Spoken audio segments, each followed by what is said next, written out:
ആകാശവാണി.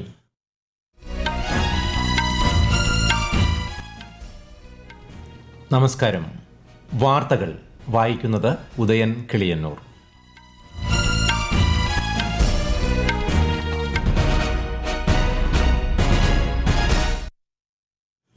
പ്രധാന വാർത്തകൾ. കേന്ദ്രഭരണ പ്രദേശമായ ലഡാക്കിൽ 5 പുതിയ ജില്ലകൾ രൂപീകരിക്കാൻ കേന്ദ്ര സർക്കാർ തീരുമാനം. വികസിതവും സമൃദ്ധവുമായ ലഡാക്ക് കെട്ടിപ്പടുക്കാനുള്ള വീക്ഷണത്തിന്റെ ഭാഗമായാണ് തീരുമാനമെന്ന് കേന്ദ്ര ആഭ്യന്തരമന്ത്രി അമിത്ഷാ. രണ്ടാമത് ഇന്ത്യ സിംഗപ്പൂർ മന്ത്രിതല സമ്മേളനം ഇന്ന് സിംഗപ്പൂരിൽ. കേന്ദ്രമന്ത്രിമാരായ നിർമ്മല സീതാരാമൻ, പീയൂഷ് ഗോയൽ, എസ് ജയശങ്കർ, അശ്വിനി വൈഷ്ണവ് എന്നിവർ പങ്കെടുക്കും. ജന്മാഷ്ടമി ആഘോഷത്തിൽ രാജ്യം. രാഷ്ട്രപതി, ഉപരാഷ്ട്രപതി, പ്രധാനമന്ത്രി, മുഖ്യമന്ത്രി തുടങ്ങിയവർ ആശംസകൾ നേർന്നു. കേരളത്തിൽ വൈകിട്ട് വർണ്ണാഭമായ ശോഭായാത്രകൾ സംഘടിപ്പിക്കും.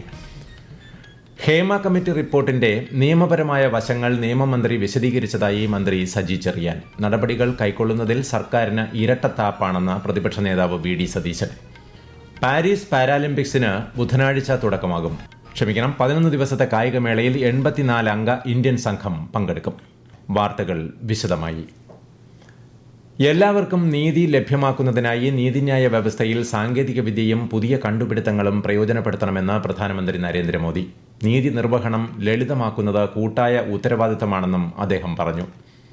ജോധ്പൂരിൽ രാജസ്ഥാൻ ഹൈക്കോടതിയുടെ പ്ലാറ്റിനം ജൂബിലി ആഘോഷത്തിന്റെ സമാപന ചടങ്ങിൽ സംസാരിക്കുകയായിരുന്നു പ്രധാനമന്ത്രി. ക്രിമിനൽ നിയമങ്ങളിലെ സമീപകാല പരിഷ്കാരങ്ങൾ അത്യന്താപേക്ഷിതമായിരുന്നുവെന്ന് ശ്രീ മോദി വ്യക്തമാക്കി. കേന്ദ്രഭരണ പ്രദേശമായ ലഡാക്കിൽ 5 പുതിയ ജില്ലകൾ രൂപീകരിക്കാൻ കേന്ദ്ര സർക്കാർ തീരുമാനം. സൻസ്കാർ, ദ്രാസ്, ഷാം, നുബ്ര, ചാങ്താങ് എന്നീ പേരുകളിലാണ് ജില്ലകൾ രൂപീകരിക്കുക. വികസിതവും സമൃദ്ധവുമായ ലഡാക്ക് കെട്ടിപ്പടുക്കാനുള്ള വീക്ഷണത്തിന്റെ ഭാഗമായാണ് പുതിയ ജില്ലകൾക്ക് രൂപം നൽകാൻ തീരുമാനിച്ചതെന്ന് കേന്ദ്ര ആഭ്യന്തരമന്ത്രി അമിത്ഷാ പറഞ്ഞു. ലഡാക്കിലെ ജനങ്ങൾക്ക് ആവശ്യമായ ആനുകൂല്യങ്ങൾ ഉറപ്പുവരുത്താൻ സർക്കാർ പ്രതിജ്ഞാബദ്ധമാണെന്നും കേന്ദ്ര ആഭ്യന്തരമന്ത്രി വ്യക്തമാക്കി. ഇന്ത്യയും അമേരിക്കയും തമ്മിലുള്ള തന്ത്രപരമായ പങ്കാളിത്തത്തിൽ സുപ്രധാന നാഴികക്കല്ലായി രാജ്യരക്ഷാമന്ത്രി രാജ്നാഥ് സിംഗിന്റെ 4 ദിവസത്തെ അമേരിക്കൻ സന്ദർശനം. US ദേശീയ സുരക്ഷാ ഉപദേഷ്ടാവ് ജെയ്ക്ക് സള്ളിവൻ, പ്രതിരോധ സെക്രട്ടറി ലോയിഡ് ഓസ്റ്റിൻ തുടങ്ങിയവരുമായി അദ്ദേഹം കൂടിക്കാഴ്ച നടത്തി. വിശദാംശങ്ങളിലേക്ക്. സന്ദർശനത്തിന്റെ അവസാന ദിനമായ ഇന്നലെ രാജ്യരക്ഷാമന്ത്രി രാജ്നാഥ് സിംഗ് ദേശീയ പൌരാവകാശ മ്യൂസിയം സന്ദർശിക്കുകയും ടെന്നസിയിലെ ഇന്ത്യൻ സമൂഹവുമായി സംവദിക്കുകയും ചെയ്തു. ഇന്ത്യൻ സമൂഹത്തിന്റെ നേട്ടങ്ങളെയും പരിശ്രമങ്ങളെയും ശാസ്ത്രത്തിനും സമ്പദ്വ്യവസ്ഥയ്ക്കും അവർ നൽകിയ സംഭാവനകളെയും അദ്ദേഹം അഭിനന്ദിച്ചു. ഇന്ത്യയും അമേരിക്കയും തമ്മിലുള്ള ബന്ധം ശക്തിപ്പെടുത്തുന്നതിൽ ഇവർ വഹിക്കുന്ന പങ്ക് സുപ്രധാനമാണെന്നും അദ്ദേഹം അഭിപ്രായപ്പെട്ടു.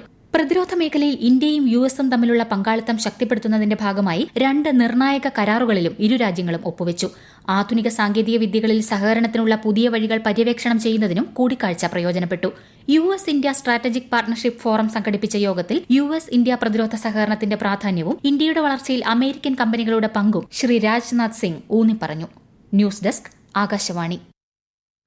രണ്ടാമത് ഇന്ത്യ സിംഗപ്പൂർ മന്ത്രിതല സമ്മേളനം ഇന്ന് സിംഗപ്പൂരിൽ നടക്കും. ഇരു രാജ്യങ്ങളും തമ്മിലുള്ള വ്യാപാര സാമ്പത്തിക ബന്ധം കൂടുതൽ ശക്തിപ്പെടുത്താൻ ലക്ഷ്യമിട്ടുള്ള ചർച്ചയിൽ കേന്ദ്രമന്ത്രിമാരായ നിർമ്മല സീതാരാമൻ, പീയൂഷ് ഗോയൽ, എസ് ജയശങ്കർ, അശ്വിനി വൈഷ്ണവ് എന്നിവർ പങ്കെടുക്കും. ഇരു രാജ്യങ്ങളും തമ്മിലുള്ള തന്ത്രപരമായ പങ്കാളിത്തത്തിന്റെ വിവിധ വശങ്ങൾ അവലോകനം ചെയ്യുന്ന യോഗത്തിൽ സഹകരണത്തിന്റെ പുതിയ സാധ്യതകൾ തേടും. 2022 സെപ്റ്റംബറിൽ ന്യൂഡൽഹിയിലാണ് ആദ്യ സമ്മേളനം നടന്നത്. കേന്ദ്ര ധനമന്ത്രി Nirmala Sitharaman financial action task force മുൻ അധ്യക്ഷൻ ടി രാജകുമാറുമായി സിംഗപ്പൂരിൽ കൂടിക്കാഴ്ച നടത്തി. FATF അധ്യക്ഷനായിരിക്കെ അദ്ദേഹം നടത്തിയ നീതിപൂർവകമായ പ്രവർത്തനങ്ങളെ ധനമന്ത്രി അഭിനന്ദിച്ചു. FATFന്റെ ഭാവിയെക്കുറിച്ചും സംഘടനയുടെ വികസന പാതയിലെ ഇന്ത്യയുടെ പങ്കിനെക്കുറിച്ചും ഇരുവരും വീക്ഷണങ്ങൾ കൈമാറി. രാജ്യത്തെ എല്ലാ പൌരന്മാർക്കും പ്രവാസി ഭാരതീയർക്കും രാഷ്ട്രപതി ദ്രൗപദി മുർമു, ഉപരാഷ്ട്രപതി ജഗ്ദീപ് ധൻഖർ, പ്രധാനമന്ത്രി നരേന്ദ്രമോദി, കേന്ദ്രമന്ത്രിമാർ തുടങ്ങിയവർ ജന്മാഷ്ടമി ആശംസകൾ നേർന്നു. ഭഗവാൻ ശ്രീകൃഷ്ണന്റെ ഉപദേശങ്ങൾ ഉൾക്കൊണ്ട് രാജ്യപുരോഗതിക്കും സമൃദ്ധിക്കും വേണ്ടി പ്രവർത്തിക്കുമെന്ന് ഈ അവസരത്തിൽ പ്രതിജ്ഞയെടുക്കാമെന്ന് രാഷ്ട്രപതി സന്ദേശത്തിൽ കുറിച്ചു.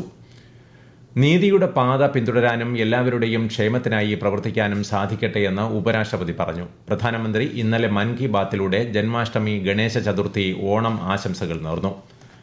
അധർമ്മങ്ങൾക്കെതിരായ പോരാട്ടങ്ങൾക്ക് ശക്തി പകരുന്നതാകട്ടെ ശ്രീകൃഷ്ണ ജയന്തി ആഘോഷങ്ങളെന്ന് മുഖ്യമന്ത്രി പിണറായി വിജയൻ ആശംസാ സന്ദേശത്തിൽ പറഞ്ഞു. ശ്രീകൃഷ്ണ ജയന്തി ദിനമായ ഇന്ന് ബാലഗോകുലത്തിന്റെ നേതൃത്വത്തിൽ കേരളമെമ്പാടും വൈകിട്ട് ശോഭായാത്രകൾ സംഘടിപ്പിക്കും. തിരുവനന്തപുരം പാളയം ഗണപതി ക്ഷേത്രത്തിൽ നിന്ന് വൈകിട്ട് 4-ന് തലസ്ഥാനത്തെ പ്രധാന ശോഭായാത്ര ആരംഭിക്കും.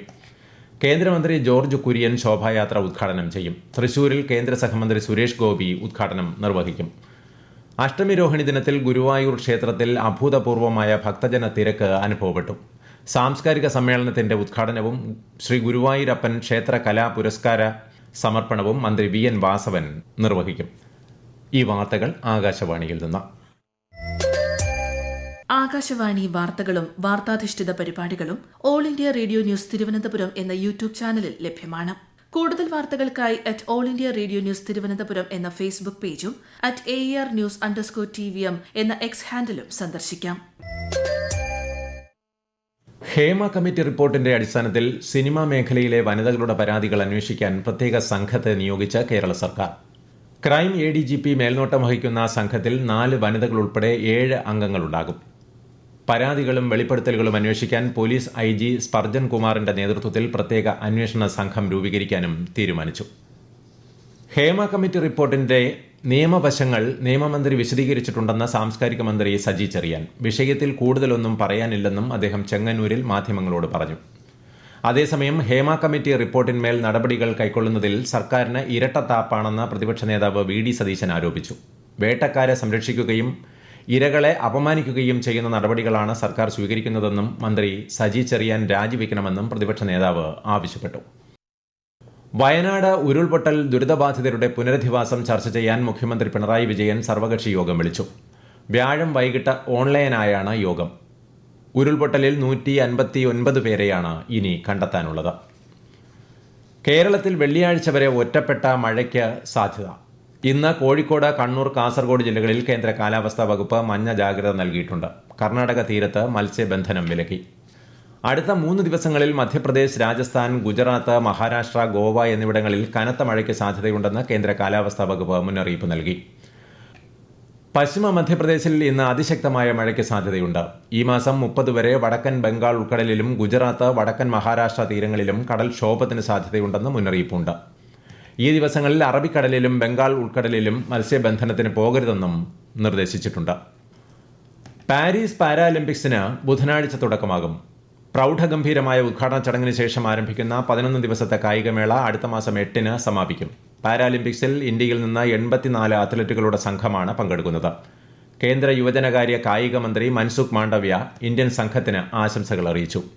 ചിയർ ഫോർ ഭാരത് എന്ന മുദ്രാവാക്യമുയർത്തി കായിക താരങ്ങളെ പ്രോത്സാഹിപ്പിക്കണമെന്ന് കേന്ദ്രമന്ത്രി ജനങ്ങളോട് അഭ്യർത്ഥിച്ചു. നേപ്പാളിൽ നടക്കുന്ന സാഫ് U20 ചാമ്പ്യൻഷിപ്പ് പുരുഷ സെമി ഫൈനലിൽ ഇന്ത്യ ഇന്ന് ബംഗ്ലാദേശിനെ നേരിടും. കാഠ്മണ്ഡുവിലെ ANFA കോംപ്ലക്സിൽ ഇന്ത്യൻ സമയം ഉച്ചയ്ക്ക് 2:45-നാണ് മത്സരം. ജമ്മുകാശ്മീർ നിയമസഭാ തെരഞ്ഞെടുപ്പിനുള്ള 44 സ്ഥാനാർത്ഥികളുടെ പട്ടിക BJP പുറത്തിറക്കി.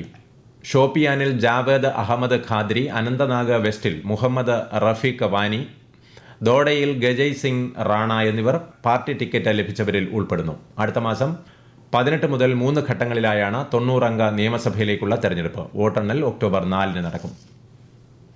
4 ദിവസത്തെ സന്ദർശനത്തിനായി ഇന്ത്യയിലെത്തിയ ബ്രസീൽ വിദേശകാര്യമന്ത്രി മൗറോ വിയേര നാളെ നടക്കുന്ന 9ാമത് ഇന്ത്യ ബ്രസീൽ സംയുക്ത കമ്മീഷൻ യോഗത്തിൽ പങ്കെടുക്കും. G20 തീരുമാനങ്ങൾ മുന്നോട്ട് കൊണ്ടുപോകുന്നതിൽ കഴിഞ്ഞ വർഷം അധ്യക്ഷ സ്ഥാനം വഹിച്ച ഇന്ത്യയിൽ നിന്ന് അഭിപ്രായങ്ങൾ സ്വീകരിക്കാനും കൂടിക്കാഴ്ച സഹായകമാകും. പ്രധാന വാർത്തകൾ വീണ്ടും. കേന്ദ്രഭരണ പ്രദേശമായ ലഡാക്കിൽ 5 പുതിയ ജില്ലകൾ രൂപീകരിക്കാൻ കേന്ദ്ര സർക്കാർ തീരുമാനം. വികസിതവും സമൃദ്ധവുമായ ലഡാക്ക് കെട്ടിപ്പടുക്കാനുള്ള വീക്ഷണത്തിന്റെ ഭാഗമായാണ് തീരുമാനമെന്ന് ആഭ്യന്തരമന്ത്രി അമിത്ഷാ. 2ാമത് ഇന്ത്യ സിംഗപ്പൂർ മന്ത്രിതല സമ്മേളനം ഇന്ന് സിംഗപ്പൂരിൽ. ജന്മാഷ്ടമി ആഘോഷത്തിൽ രാജ്യം. രാഷ്ട്രപതി, ഉപരാഷ്ട്രപതി, പ്രധാനമന്ത്രി, മുഖ്യമന്ത്രി തുടങ്ങിയവർ ആശംസകൾ നേർന്നു. ഹേമ കമ്മിറ്റി റിപ്പോർട്ടിന്റെ നിയമപരമായ വശങ്ങൾ നിയമമന്ത്രി വിശദീകരിച്ചതായി മന്ത്രി സജി ചെറിയാൻ. നടപടികൾ കൈക്കൊള്ളുന്നതിൽ സർക്കാരിന് ഇരട്ടത്താപ്പാണെന്ന് പ്രതിപക്ഷ നേതാവ് VD സതീശൻ. പാരീസ് പാരാലിമ്പിക്സിന് ബുധനാഴ്ച തുടക്കമാകും. 11 ദിവസത്തെ കായികമേളയിൽ 84-അംഗ ഇന്ത്യൻ സംഘം പങ്കെടുക്കും. വാർത്തകൾ കഴിഞ്ഞു. അടുത്ത വാർത്താ പ്രക്ഷേപണം വൈകിട്ട് 6:30-ന്.